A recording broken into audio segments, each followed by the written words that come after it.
Professor. Hey, Hi. I Uh, found you. early is on time and on time is late. That's our first lesson. All good. I appreciate you doing this interview for me. Yeah, sorry that I was like, oh yeah, Friday at 2 is fine. And then in my mind, in my calendar, put 2 o'clock. And then I look at the Zoom, I'm like, oh my God, 12 o'clock. Like, well, maybe just feel like doing it. And it's fine. It's all good. Oh, well, Um, thank you. but cool. And I appreciate the time. I know you got stuff going on too. Uh, by the way, I read the image that you submitted for the last script. Where was that? With the pink and That was a that was at the New Yorker, it's called the New Yorker Hotel, and it was back in 2020. oh. And so I took that picture and I wrote a little note because I have a bunch of notes like of like scripts and funny stuff on my phone. And I took a picture of everybody sitting down and they looked so bored. And I don't know why I had Alexa in my head. And then the waitress came up very robotic with her mask on. So I was like, what if like Alexa turned into a robot and like really livened up this party? So Yeah. Yeah. It's almost like in her if she would have actually got a body, like turned into. yeah, Yeah. So yeah. yeah, exactly. So yeah, thank you. I'm like, I have all these ideas to put into scripts and I didn't. And I'm like, oh, this is perfect. Like, And the one before that, where you sent maybe you sent one page, was it one page of the full script? Was it polyamora? Polyamor, yeah, that's the the short that I was writing, that I've like been modifying since this class. So I've sent like the first page because it showed all the examples. But on StilTX, I have like the software that you download on the computer. Yeah. It like glitches. Like all of a sudden, if you fix one line, it layers like the 2 pages. So it like glitches. And that's the only way to use it for free and do multiple scripts. So that's when I transferred into Word. So I've been cha fixing it in Word. But I Oh, noticed like the margins aren't the same. yeah. Like it Yeah. looks different than when I do CeltX or on the website. And then the feature that I wrote crazy, like I felt like a crazy madman on the computer.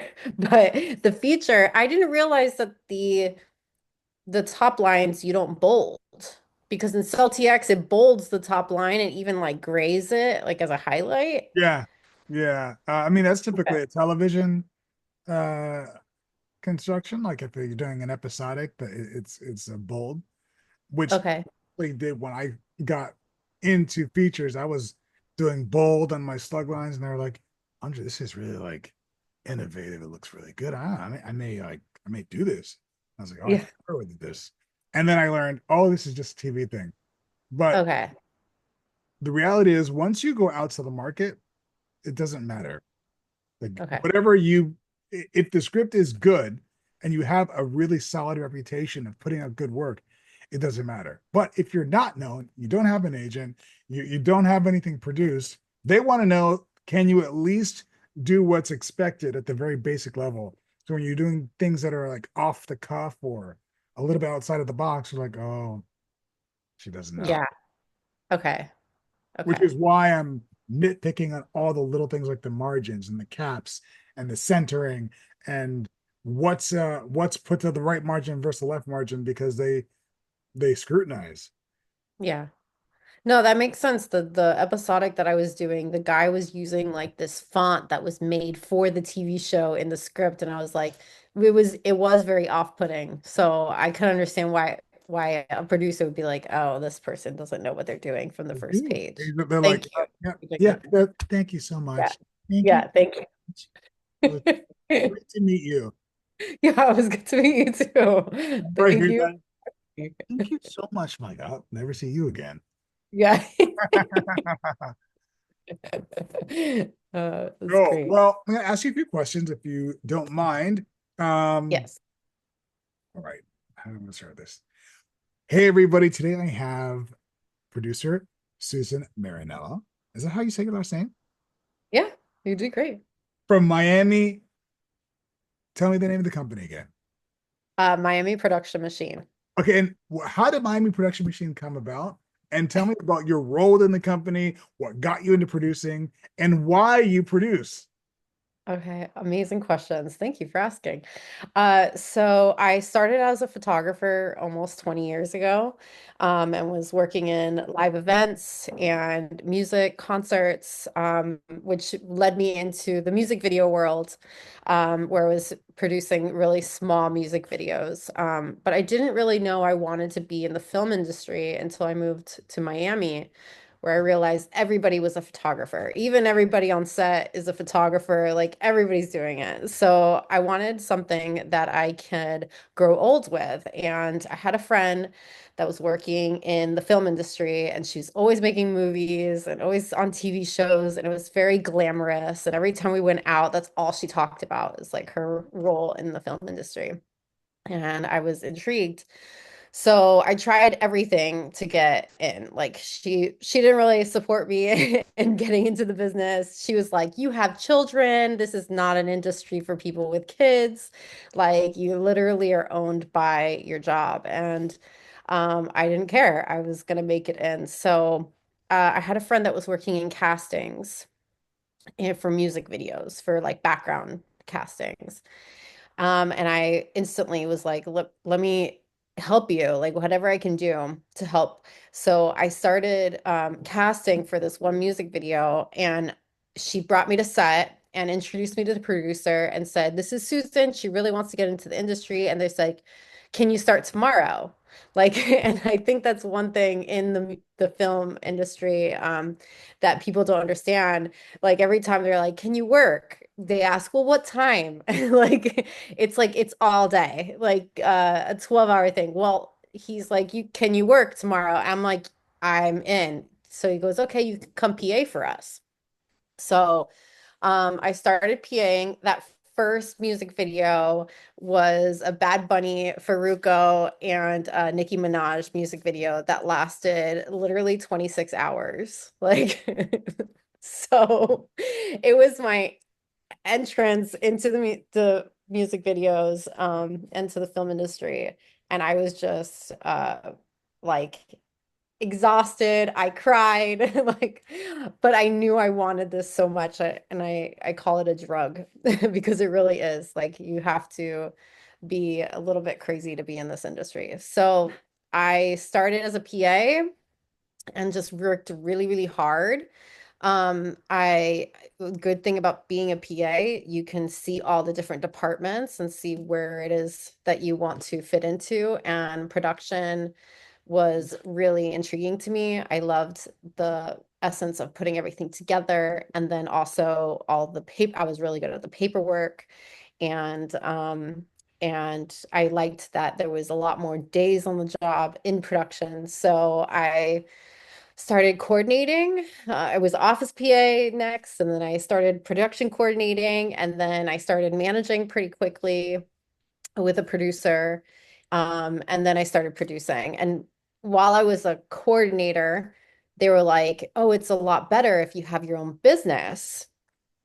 And I never really thought anything about it because I was just going in and 1099ing myself or like signing a payroll.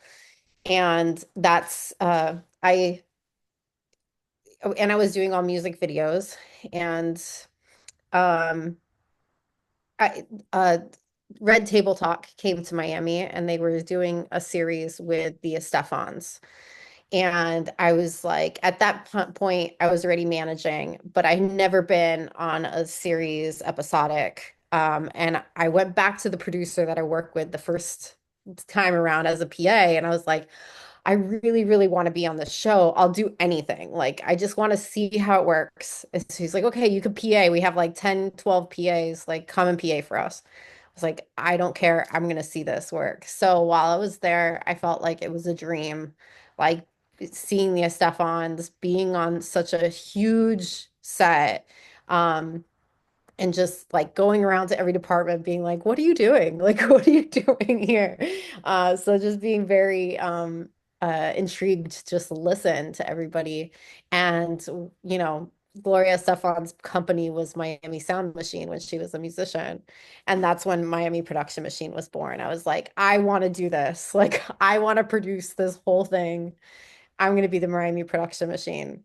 And that's where it was born. Very cool. Love the story, love the background. So now when you Like, look at producing as it stands now, the different types of producers, right? So for example, when I worked yeah. at Paramount, my own production company, which I still have, most people come to me when they want talent. They want talent that they can't get access to. So I'm like the producer who brings in name people. But then they have producers who are really good, like I said, at paperwork. You have producers who are really good at budgeting, really good at money, really good at you know, getting deals, really good at securing uh, funds and services in kind, tax rebates. What is your specialty, would you say? So my specialty is building budgets. I really love reading a script and breaking it down into like seeing the whole thing in my head, every department, and just kind of guessing how much money everything is going to cost.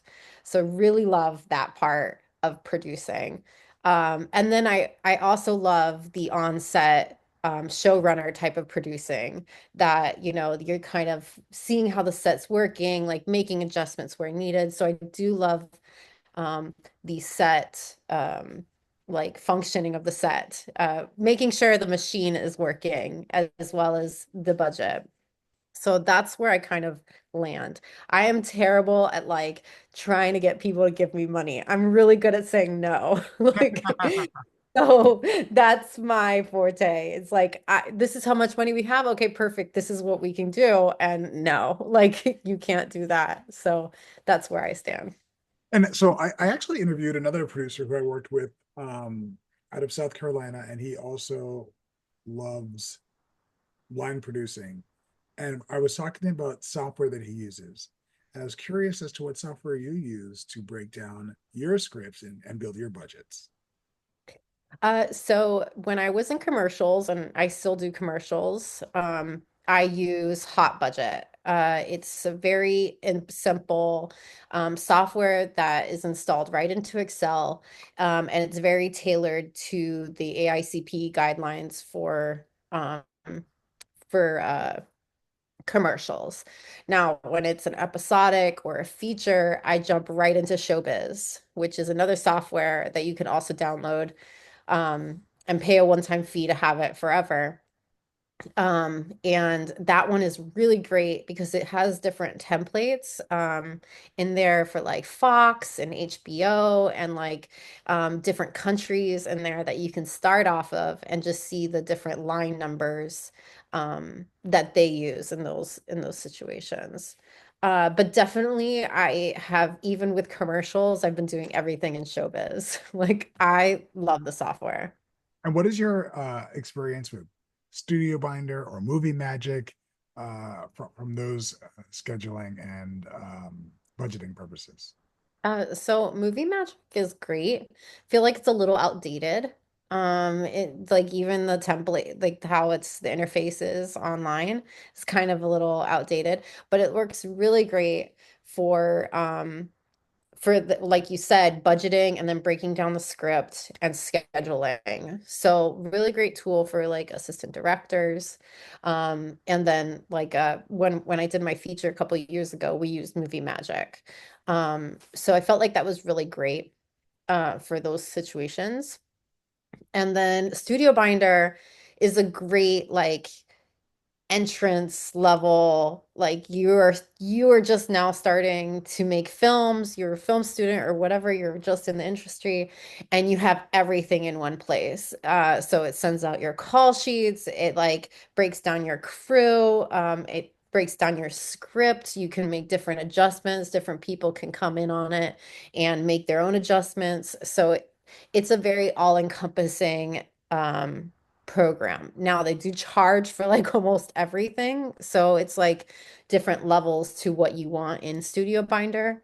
Um, And yeah, so I think both are great. And since I work mostly as like a line producer, producing, building budgets, I mostly use Showbiz. But Showbiz also has like scheduling and different things that you could add on top of it. But yeah, I think they're all great uh, as softwares for Yeah, producers. that's great. I actually was mentioning to the students that Studio Binder is going to be great for them as training wheels to Yeah. get into the industry. So if they're producers that are young out there, they're like, I want to produce, what can they expect to make? Um, how can they expect to support themselves? Do you do projects that you believe in just for the experience? Not now that you've been working a little bit longer, how should a up and coming producer expect to A, support themselves, but B, gain experience and not feel like they're giving up um, a livelihood? That's a great question. I say to anybody in the film industry, just, I mean, you want to be a producer, you want to be a director, anything, start as a PA. Like start as a production assistant. Um, I especially on big sets, so you can see how it's done big. Like and then, if you want to be a producer, get into the office. Ask to be an office PA, like know your software, know how to use, Excel, really be familiar with, yeah, Excel definitely. Word, Excel, and be resourceful. Like, you know different people. Like, I don't know, be quick on your feet. You're gonna make creative solutions. I think I'm to track is sidetracking. Okay. But to be a producer and not like justify your means. So I mean, I've been now producing for 12 years, 11 years. And for the first 7 years, I was just hustling. I would take anything that would come through the door. I mean, I started music videos. That's at the beginning. Like everybody needs somebody and they're grueling. Like if you can make it through music videos, you can make it through a film set and a commercial set. But definitely take any opportunity that comes your way and don't be too like don't be so grandiose that you're not willing to take a production assistant job. I know everybody, I hire a lot of students out of film school and they're like, I'm a director. And I'm like, that's great. Like, but have you PA'd before? Do you know how to work your walkie? Like, little tiny things like that. And yes, um, you can be a producer and PA and work smaller projects and work your way up. I feel like I've gotten to the luxury in my career and I've just hit a breaking point with all the jobs that I've done that I'm now selective. So when it comes to like, you have a script you're going to give me or you want me to produce, I'm not like hungry that I would do anything that comes my way. I'm like, well, let me read your script because you're right. Like I want to attach my name to projects that matter, that make a difference, that are exciting, that I can put my name behind. But I've done a lot of PA jobs, like and I'm PM'd a lot of smaller projects, big projects. So yeah, just don't feel too good for any role. Just get your experience in there, get your hours in. Yeah, I think it's a great message. I try to tell young filmmakers that I've gone from directing Morgan Freeman and James Caan to directing a student film to acting uh, across from Samuel L. Jackson to again doing student films. I particularly for myself as an artist love the work and the process, and I feel like this is a good lesson for anyone listening, for you students who are listening to this. Your network is equal to your net worth, and the students today are the filmmakers and studios of tomorrow. So I say yes if I like the project to almost anything that really speaks to me, and then I figure out the rate and I figure out the time. but I think that it's important to put yourself in a situation where you can grow your network with people who you believe are creatively going to be a force.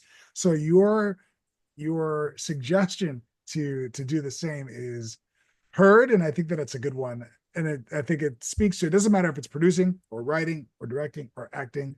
Get a group of people who are really going to be passionate about creating, and find some synergy with them, and you'll find yourself in a place where you're like, oh wow, we've done two projects together, we've done three projects together, and one time it may be yours, one time it may be theirs.